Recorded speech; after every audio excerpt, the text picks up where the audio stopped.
we must ask questions that the client isn't asking themselves already.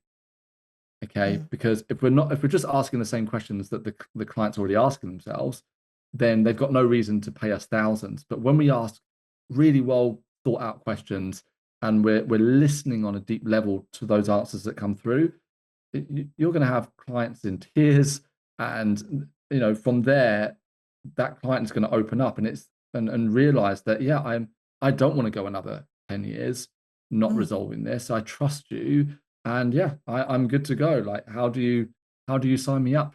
So it's all about the consultation. There's that's a big topic in itself. Yeah.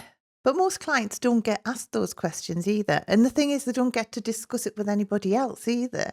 So it's like, once you are asking great questions, then you've automatically got that trust.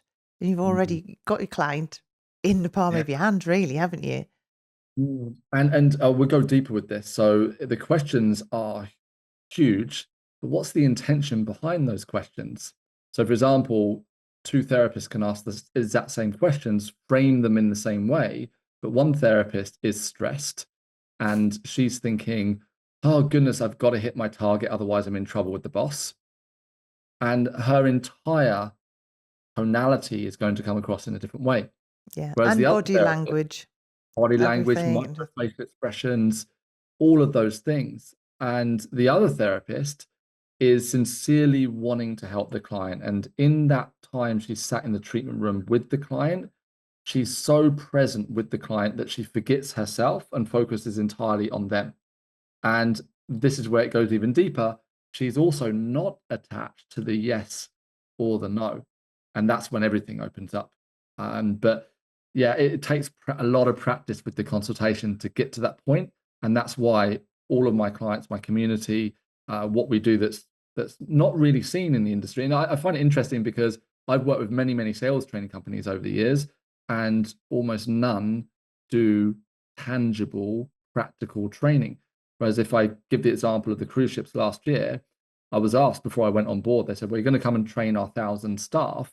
What do you intend to do? And I said, well, it's not what I'm going to do. 95% will be the staff practicing and I will be observing. So I'll teach them everything they need to know on the first day to get the basics. And then I'll be on board another 3 days and it'll be exercise through these different role play scenarios. I know we don't like that word, but practice makes permanent. You want to get good at tennis, you practice. You want to get good at a new language, you practice. The reason why I didn't speak any Thai for the first 18 months here is because I'd never practiced. Just being here in Thailand is not enough to speak the language. You have to practice every single day.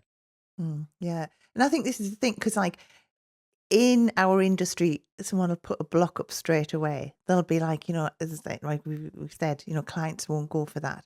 But then the other thing is that they always like sort of just think that, the